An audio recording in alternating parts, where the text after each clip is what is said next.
Japan সফরে প্রধান উপদেষ্টা নিক্কেই সম্মেলনে অংশগ্রহণের পাশাপাশি জাপানের রাষ্ট্রপ্রধান ও বিভিন্ন বিনিয়োগ সংস্থার প্রধানদের সঙ্গে বৈঠক করবেন। প্রেস সচিব মোহাম্মদ শফিকুল আলম এক সংবাদ ব্রিফিংয়ে জানান, এই সফরের মূল লক্ষ্য হল জাপানের দক্ষ জনশক্তি রপ্তানি বৃদ্ধি এবং বাংলাদেশে জাপানি বিনিয়োগ আকর্ষণ করা। প্রধান উপদেষ্টার প্রেস সচিব বলেন, জাপানে কিভাবে আরও দক্ষ বাংলাদেশি কর্মী পাঠানো যায় এবং অর্থনৈতিক অঞ্চলে জাপানি বিনিয়োগকারীদের জন্য কী ধরনের সুবিধা দেয়া যায় সেই বিষয়েই আলোচনা হবে। আমরা আশা করছি প্রায় ৩০০ জাপানি বিনিয়োগকারী এই সফরে অংশ নেবেন। প্রধান উপদেষ্টার অন্যতম লক্ষ্য হল মাতারবাড়ি মহেশখালীকে একটি আধুনিক বাণিজ্যিক ও শিল্প হাব হিসেবে গড়ে তোলা। তিনি চান সিঙ্গাপুর বা দুবাইয়ের মতো এখানে একটি পরিকল্পিত শহর গড়ে উঠুক, যেখানে থাকবে বহু বিদ্যুৎ কেন্দ্র, লজিস্টিক্স হাব, শিল্প উৎপাদন কেন্দ্র।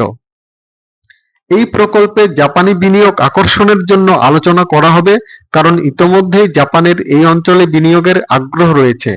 সরকার কক্সবাজার বিমানবন্দরকে আন্তর্জাতিক স্তরে উন্নীত করছে, যাতে বিনিয়োগকারীরা সরাসরি সেখানে আসতে পারেন। এর ফলে ঢাকা বা চট্টগ্রামের পরিবর্তে কক্সবাজারে ব্যবসা পরিচালনা করা সহজ হবে। প্রেস সচিব জানান, আমরা আশা করছি জাপান থেকে ৫০০ থেকে $৭৫০ মিলিয়ন বা $১ বিলিয়ন কাছাকাছি বিনিয়োগ বা সহায়তা পাওয়া যাবে। এর মধ্যে প্রায় $৫০০ মিলিয়ন বাজেট সহায়তা হিসেবে আসতে পারে। এদিকে সরকারি চাকরিজীবীদের সাম্প্রতিক আন্দোলন প্রসঙ্গে এক সাংবাদিকের প্রশ্নের জবাবে প্রেস সচিব মোহাম্মদ শফিকুল আলম স্পষ্টভাবে জানান, প্রজাতন্ত্রের কর্মকর্তা কর্মচারীদেরকে অবশ্যই প্রাতিষ্ঠানিক নিয়মকানুন মেনে চলতে হবে। সরকার এটাই প্রত্যাশা করে।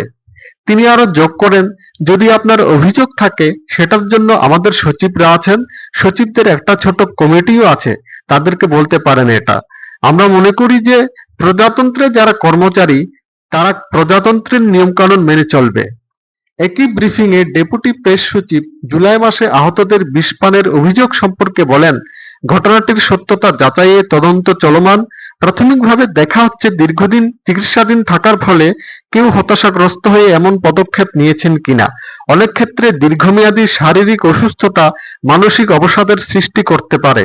সরকারের পক্ষ থেকে আহতদের মানসিক স্বাস্থ্য সহায়তা দেওয়ার সর্বোচ্চ চেষ্টা করা হচ্ছে। তিনি আরো উল্লেখ করেন, বিষপানের ঘটনাটি আদৌ ঘটেছে কিনা তা নিশ্চিত হতে সংশ্লিষ্ট সকল প্রমাণ পরখ করা হচ্ছে।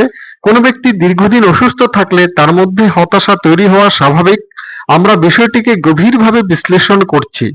প্রেস উইং থেকে জানানো হয়, প্রধান উপদেষ্টা তার জাপান সফরে ৩০০ জনের বেশি জাপানি বিনিয়োগকারীদের সঙ্গে একটি বিশেষ সেমিনারে অংশ নেবেন।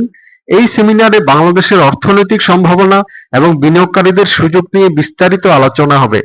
এই ব্রিফিংয়ে সরকারের পক্ষ থেকে স্পষ্ট করা হয় যে শৃঙ্খলা বজায় রাখা এবং আইনের শাসন সমুন্নত রাখাই সরকারের অগ্রাধিকার। পাশাপাশি কর্মচারীদের যেকোনো সমস্যা নিষ্পত্তিতে প্রাতিষ্ঠানিক চ্যানেল ব্যবহারের উপর জোর দেওয়া হয়।